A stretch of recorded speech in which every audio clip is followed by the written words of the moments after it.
mar duond bura mar ODM John Mbadi obuogo gwe tao kaka jakom mar duond bura no. Mbadi wacho ni kata wacho magi kaluwore kod liet masani okwako duond bura mar ODM ma osebedo ka oyudo kendo yudo sund mag siasa ma soke kaka mano mar rem chopo e rombe ma ichano kod ogai mar Azimio la Umoja wan Kenya Raila Odinga.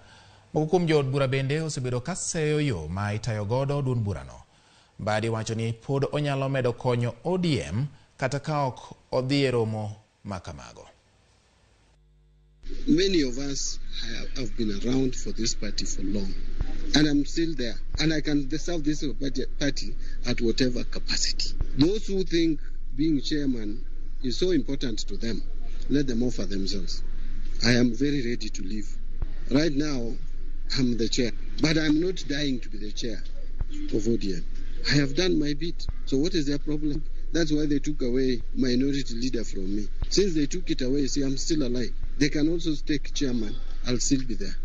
And by the way, I want to repeat it for record. I want to leave this position of chair ODM. There were the same people at one point didn't want me to attend the rallies. So since when did they discover that my attendance to rallies is important? I have other forum to address issues that pertain to the party, including this one. I am better off, even in parliament, articulating issues of the party. If they feel I'm rebelling, are they Mbadi? And what is their problem? So what do they want to do to me? They want to take me through disciplinary process? Ramogi mag kaka weche chalo winjo duol mar jakom mar duond bura mar ODM John Mbadi kalosi weche maga. Seyo moko mosebedo koyuda ahinya gi jogo ma otende kod duond bura mar ODM mabedo wacho ni onyalo konyo kata poni en oko mar bedo jakom kata koponi oko bedo e rombe mag siasa machalo kod mago. Adani mondo koro waturi achiel gachiel kaka nasingo ni e yor simu gi jakom mar ODM John Mbadi mondo nyiswa ni to weche mowacho gi wuok kanye, liet ni wuok kanye, ang'o matimore. Diponi apaka moro nitiere ma yiengo duond bura mar ODM kokalo e tende. Koso nitiere gimoro ma oneno kok dhi kare modwani mondo mi orie kod weche mowacho gi. Mheshimiwa John Mbadi amusi ni oimore ka iwinja gi sani kendo adwani mondo wadonje twak marwa mana mapiyo piyo nyise nyikwa Ramogi jwag mochiko itgi e Ramogi TV gi sani. Nito ang'o matimore e duond bura mar ODM ma miyo kore wacho ni inyalo tiyo tiji mar bedo jakom kata ka ok idhi e rombe mag siasa ka jatelo mar duond bura ni maduong' to osebedo ka chopo e rombe makamagi. Erokamano George Bati, erokamano ahinya ne jowinjowa. Aparo ni chama mar ODM en chama maduong', and bedo jakom mar chama mar ODM dwaro ni kom no bed kom ma ji nigo gi luor. To ka in e ofis no, ng'ama nyalo miyo kom no omi luor en ng'ama ni ofis. Sama koro luor no onge kuomi, then kidwa konyo chama kaka mar ODM mondo med dhi mbele nikech en chama mahero ahinya, ni koro iweyo thuolo to ng'ama chielo ma koro nyalo bedo go gi luor kawo. Sama koro nyalo nuang'o ka MCA moyier gi chama nyalo yanyi e mbui, nyalo wacho ni nikech kidonjo e tem tiromo gi President Ruto timoso, koro onego bed ni weyo kom mar chama to wiye wil ni nyocha Homabay to waseo Ruto nyaka girwak wamiyo nyaka rech. Ineno ka nitie jowa mang'eny mamoso Ruto kendo nyierogo everyday, moso ministers ne everyday. To in gino ka MCA no keti discussion social media jadi ng'eyo ni kaguk gweyo nitie jomore. An asebedo siasa ni for quite some time. Ang'eyo ni nitie joma probably ni koda gi issues bedo ni an jakom mar party. Mondo mi akony ODM kik bed gi yungni mathoth kaka chama mahero. Aneno ni asetiyo tija higni 9 ok tin. Koro nyalo weyo ne ng'ama chielo bende nyalo kwanye gi kanyo. Telo bende ber miloko. To mano chung' mara kaka sana. Okay, sama koro iwuok ni iweyo bedo jakom mar duond bura mar ODM kuom ranyisi koponi mano nyalo timore. Bende podi biro bedo gi thuolo mar chwalo duondi ka nitiere gimoro koso ma koro ibiro weyo ni koro yawa ni kode ng'ama omake no bomake odhi adhiya kode? Well, ing'eyo sani to pok awuok. Pod arito ni ing'e tabu ma wan go sani ni kata jalupna maluongo mani party onge. Jalupna noseweyo tich karibu te. Kuro ambe ok dagombi naweya chama maonge ng'ama taye. To mano en mbaka mabiro wacho gi gogai mar party leader mondo wanyalo yudo ng'ato mondo act kata umake kiko jolo. Well, ka weyo jakom mar party okawuok e party pod nitiere kuonde manyalo golo duonda kuonde mowinjore, but koro kabi golo duonda kaka jakom mar party ng'eyo ni ok anyal koro kasora mbele nikech ok an jakom. Ka an jakom nitie gik ma onego awuoye kaka jakom, to ka ok an jakom koro nyaka we thuolo ne jakom ma koro mi tich mondo koro dhi mbele gi tich.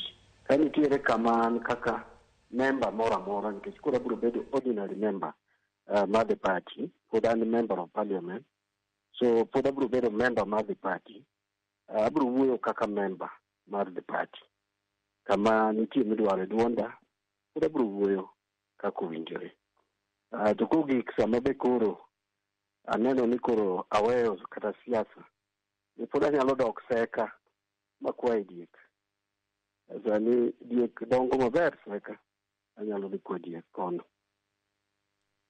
Nitiere gima samoro oganda nyalo penjo ni to sama ok ichopo e rombe mag siasa ma ochan kata mitimo gi Azimio gi, nitiere ler moro misenyiso moko kuom jogo ma un godo e duond burane ni anto ok abi bedo rombe gi kaluwore gi makama kama mondo gibed gi ng'eyo koso iling'aling'a momiyo gibedo kodi gi chich momiyo koro samoro moko nyalo dhiro e yor kiani mondo iwuoge kaka jakom mar duond bura? George, problem ok en remo ma ok achopo e rombe mag ODM. Rombe mag ODM, rombe mag Azimio, actually rombe mosebedo go gin mag ODM. Gin mag Azimio ma ok an official mar Azimio. An official mar ODM. Gisebedo adek Nairobi kende, pok gidhi kamoro beyond Nairobi. Wan gi jotendwa e Nairobi, ma bende dhiye nyaka mag jochama. Nitiere ji mang'eny, jotelo mang'eny ma oseyuoro rombegi, mo kata deputy party leader, party officials mathoth mapok oyuore. Ok en wach mar yuore rombe mag ODM. Wach ni en siasa matut. And I understand me. Ang'eyo ni nitie joma oro jok ma wacho ni onego bed ni aweyo kom nikech ok adhi e rombe. Mano is an excuse ma gitiyogo. Jok mineno wacho sani koro ok ayuore rombe. Jogi the other day ka yetimo campaign ma kata party leaders owacho ni koro join the national campaign. Jogo ema make sure ni Mbadi not work a grassroots Nyanza to campaign. And I did my bit. Kano tera ni mondo ya campaign the party Nyanza. Natine kaka jakom mar party. Kendo pok awinjo ng'ama omiya kata puoch gi pak ina deliver kaka jakom mar party. To pok aneno biro modhi Nyanza malewne. Koro sani kanyo to gidwaro a national campaign. To sani kendo koro keloko ni ok adhi national campaign. I mean, let's be honest. Let's be honest. Aparo nti jomoko ma paro ni ka ok abedo jakom mar party nito gino mano bro hinya saidi. Kom mar party osebedo higni chiko is not a short period of time. And it is just good ni amachielo bende chako kawe. Mondo bonani ande yeni kitu boka ngi ni na mena papendi. To jiyo kung'eyo kata nchi jamiel moro menya bet monia na ber mohen. Koro inyalo weyo thuolo mondo ng'ato bendo kawe gi kanyo. Eno miel miende.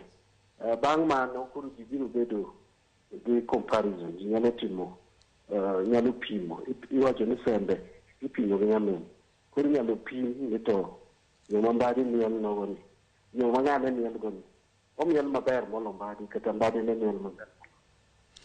Jakom, mana kama ikete go ni ng'ato inyalo pim gi miel mar nyawadgi kendo kada beto dibodi ng'ato nyalo miel bende komni. Igolo chien kucho kaluwore gi campaign manitimo ne oganda manomiyo tiko mar duond bura mar ODM.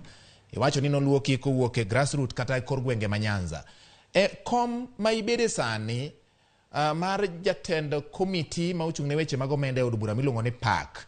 En kom ma bende ne nitiere kaka ne samoro paro ne wachore od bura ne dwaro bedo jatend kweth manok e od bura mamalo mar piny Kenya kaka ni bedo e kinde mokalo to mane ok otimore. Jomoko wacho ni ma nyalo bedo ni emomiyo iyi koro wang' kendo idwa bolo kom ni piny ka pany kech. Ma adiri moro bende nitiere wach ni.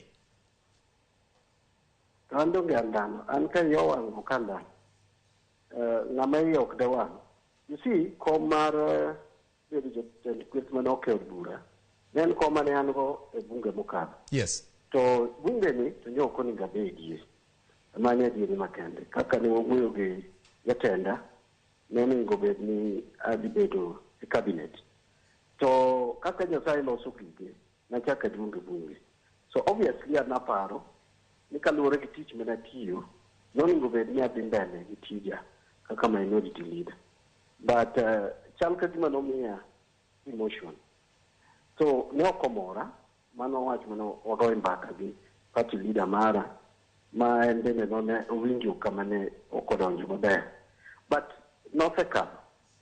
To ok anyal wacho ni amor gi wachno, pod ok amor no, but ok en wach masani. Wach masani utuch kuom joma pod neno ni kamoro Mbadi onego med ni duoko wiye chien moloyo kaka oseduoko wiye. Ogolo jakom mar party. Takono gini bedo na jakom mar party ok bi medo chiemo e wi mesa mara. And bedo ni ok abedo jakom mar party. Ng'ama chielo nyalo kawe. Party mar ODM en party metugo. Ma ok an madanga abet obado kata oinga matamo ODM dingine. Kabedo na jakom miyo party kuro bedo gi yungi. Kata bedo ni kuro an jakom miyo gik moko ok donj maber. The best thing manyalo timo en weyo ne ng'ama chielo mondo bendo riam kom. Nikech wadwaro ODM en chama mosekonyo jo Kenya kuom ndalo mang'eny ahinya. Kendo tich mane watiyo ODM gomba kata gi jo party moko. Ibiro nyisi ni party mar ODM ni gomba the way ma ODM ne obedo go managed. So gigo kadwa ketho nikech asiko e komno. Ok adwa kwamilia e komno. Adwa ni mondo awe thuolo mondo ng'ama chielo bende chako kawe, bende chako riembe. Jok magombe go bende wane kaka gimbe gitiyo. Girit ni chama. An gima kwayo girit ni chama kadhi mbele. ODM midhiero mang'eny mamako ODM achiel gariyo. Giteme loso. Kechambe bende nyateme kar nyalona. To nitie midhiero mabe koro sani aneno kadonjo e ODM kaluwore bedo ni an chairman koro samoro duonda e piny. Koro wawe ng'ama chielo maduonde nyalo bedo mano matin. Jakom, ponono ni aput mar duond bura mar ODM ma wacho ni nyalo bedo machiegni ni ubedo. Ma ji wuoyo ma wacho ni ine ma pod gidwa ni mak ne gilemo ni. Bende ikori mar timo mako sineno ka koro pacho njaore ma ineno ka samoro gini nyalo ywa tiendi chien. But okadwa na gole ka gima ng'ama nigi mirima mang'eny. Yes. Manyalo keta gimoro amora. Okadwa na duka. Yes. Ng'eyo ni chama mar ODM ni osetimo maber. An kaka John Mbadi osetimo maber mang'eny. Kendo seche moko wachwa e siasa ka ni gik moko timo ni maber mathoth. To kotim ni achiel marach, koro marach ne mineno. Yes. An ase benefit e ODM. Kata bedo ni an pok nomiya otiko machiel kachiel e ODM. An pok nayudo direct ticket e ODM. Asebedo ka manyo nomination kendo gona kura. But ODM osemiya thuolo machiel abedo assistant minister ka party leader mar ODM emoketa. Asebedo chairman mar party maduong' miluongo ODM video chiko. Ma gima tembe mosebedo jokombe mar party. Asebedo minority leader, sani koro an chairman mar party. I'm nominated member of parliament in ODM. So kadwa wacho ka gima ketho adwa duogo kado. Adwa mana ni jowa owinja maber.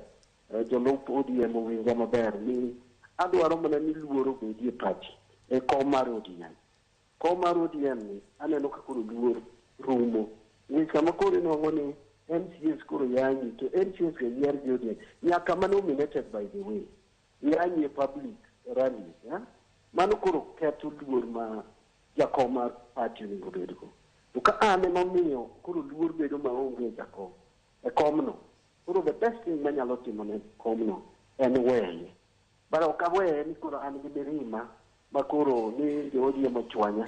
Okadwa timo timbe moko maneno go jowa moko ma koro gidhi ka gilondo piny ka koro giyanyo chama giyanyo jatend chama. George, mano to aparo to jowa biro ritogi. Yes. Ogeni winji Mbadi ko odhi e line. So okan gi mirima. Adwa ni mondo jowa winji, okan gi mirima. Jomoko to chwanya. Gi wechegi gi gik ma gindiko kuoma to ok mora ka jakom. Okay. But mano okomiya mirima makoro nyalo ketho duwo kado. Mheshimiwa, wach moro bende nika nitiere moko kuom jood bura mag ODM ma kawuono romo kod jatend piny William Ruto, to barua moro wuok telo mar ODM mondi kod Philip Etale ma en jawach ma bende wuoyo e lo duond burano. Ok ang'eyo ni wach barua ni bende ing'eyo kaka jakom mar duond bura mar ODM koso in inyalo wacho ang'o kaka jakom i weche mondiki mapani samoro moko osechopo nigi ni jogo winjo bed ni inyalo kaw nigi okang' mar kum? Barua no to wuon kane poko odhi e media ne ok ang'eyo wachne, but gima anyalo wacho mana mamedo matin e wach mane otimore ni, ambe ok ang'eyo nopoya poya media kaneno jood bura wa mang'eny karibu 9 kane ni State House. Gi pacha to kaparo ni achiko ita mondo awinji wach magichiwo kata reasons magichiwo sababu momiyo ne gidhi. Awinjo kage wacho ne gitimo follow up kata luwo gik manyocha President Ruto osingo ne jothurwa. Ata paro ni mano ne gibaye matin kata ne gikier. Kane waluwo gik mane osingnwa, onego wabed piny kaka jotelo ma ai area mar Nyanza. Nikech Ruto nobiro Homa Bay nodhi Siaya, jo Kisumu be norome gi ji, kendo jo Migori be nodhi romo go Kisumu. Koro ne wabedo kaka ne wabedo kapok odhi Nyanza, to wawinjore ni ma e kaka wadwa timo. But ere kaka ne gito de warit, nogone gi sim nade, nikech wan wa jomoko ne okoluwo ogonwa sim. Ok ang'eyo kata ne jogo maybe aonge gi sim, koro nok ang'eyo kata ne gigo sim, but ok amako. But an ne ok ang'eyo report ni. Now, gima otimore marach gi gini, ing'eni koyieri gi chama mar ODM, kiseyie e bedo riwruok kata kanyakla mag ODM, to nitie gik ma koro ka itimo, to nyaka itim king'eni in e riwruok mar ODM. Sani neno ka ODM timo rallies ka gi kacha, to an aneno ni bura mane jawage otimo, President Ruto ne nigi agenda ne, nodwa deflate jakom, nochalo ng'ama nigi kudo moro dwa chuogo balloon, jakom koro ne chal ka gima oketo kuome pressure, kendo ne gino kuot. Koro chalo gimochuo balloon mar jakom gi kudo, nikech ka koro magi ne ok gina MPs mag jo ODM, magi jo MPs ma e piny luo. Yes, dongruok jo luo dwaro, but nyaka ne gitime yo magitime cha. Ato to gi pacha, aneno ni yawagi nodwa dhi mabor.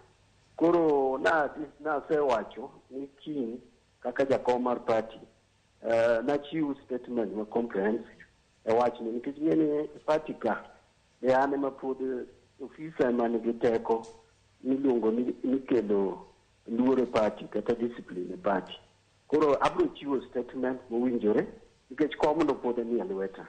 Chieng' ma nawe ng'ama chielo ne kawe bende noriembe e line ni, but kinagol statement kaka chairman of the party e wachno, but ka wacho mawiye aparo ni yawago yo mane gidhigo e wachni ok en wach man kare kata matin. To barua ne ogipenja, to de ok dakwero gi sani ok apani is the right time to do that. Alright, to barua mano ndiki ni tinyalo wacho iwacho ni kiae kendo gimoro amora manie iye nokowuok e telo mar kom mari. No, yeni okane the final authority, ng'ato nigi role ne e ODM. Alright. Okawacho ni kakia ena ni ne okupenja. Okay. Ka barua no igolo. But okawacho ni barua no ndike moko winjore. Nikech kineno gimo ndike barua no, dwa machalo gi gima wacho. Alright. Etale en spokesperson. Kata not really spokesperson but communication director mar chama mar ODM. Onyalo yudo instruction koa kuom party leader, onyalo yudo instruction koa kuom secretary general kata the two deputy party leaders, onyalo yudo instruction from the chairman. Okay. So okochuno ni ane manyako yud instruction kuoma nondik ma. So communicate.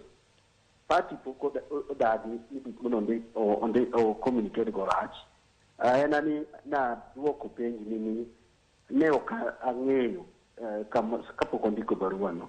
Barua namba neno mane press. Tapi wuoyo kode bang'e ok ni na reprimand na wagom na mbaka e wachno. All right. Kaka wachno ne en gimo obwogo the party. The party ne ok ong'eyo ka yawago dhi kono. So but key kaka jakom, the capacity mara kaka jakom, key na gold statement ma official me wachno. All right. Jakom to nitiere governors ma bende noyier gi duond bura mar ODM ma bende ne jakom gi sani. Wacho ni kapok iwuok to in ema ine kom no. Ginto margi ni en to bera mag jood bura gi manyalo bedo ni rach. Koso ginto margi ni nobede piny kamoro minyalo wacho ni nubedo piny kaka duond bura kata party. Ma ulose mwacho di unto koro nyalo romo gi jotelo mamoko mantiere e sirikal. Igeni George, siasa en gima lokore okinyi godhiambo. And kija siasa mosebedo siasa matene, nitie kaka nyaka isom yamb siasa. Siasa nitie jire makoro nyo Ruto dhi Homa Bay gi Kisumu. Ne wabedo piny gi party leader kendo mwagoye mbaka e wachno. Actually, ne Homa Bay ane mana kungo nyiso party leader marwa. Party leader wande uwe mana nobis, ne winjo mana nobis ya.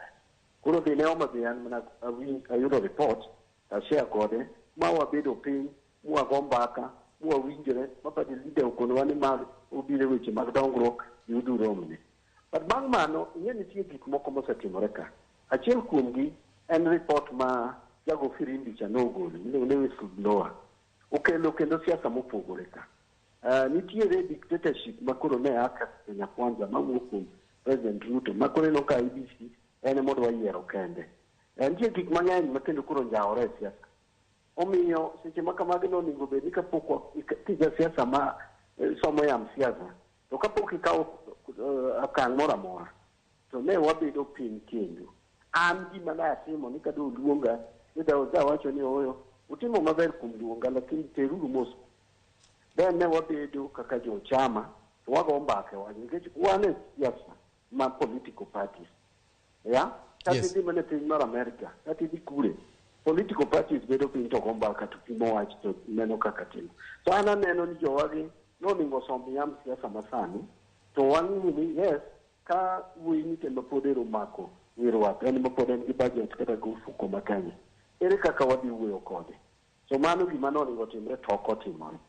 So what governors okang'eyo maber osechako bi motimo magi. But nitie siasa ka ji nigi yore gi mopogore opogore. Jomoko rikni, jomoko dhi mos, jomoko kawo. So nitie jomoko ma bende ko papa noneno opportunity moro matin bende gitimo gik moko magikadho kiao. So mano ema kod luongo ni lack of maturity or having maturity in politics. All right. Erokamano ahinya jakom kuom yudo thuolo mar loso kodwa weche manyien mag Oimoro Otieno ne kimiyowa ler kod kaka weche mag telo chalo e duond bura mar ODM. Gimomiyo ni ng'ado mar wacho ni koponi nitiere thuolo mar weyo telo ni tinyalo wene ng'at machielo mondo dhi kode nyime gi weche mamoko mathoth. Nyasaye mondo telni kendo ibed gotieno makare, jakom John Mbadi. Erokamano George, Nyasaye ogwedh jowinjo waduto te gi supporters mag chama marwa mar ODM. Erokamano ahinya. Nyakora Ramogi mano ne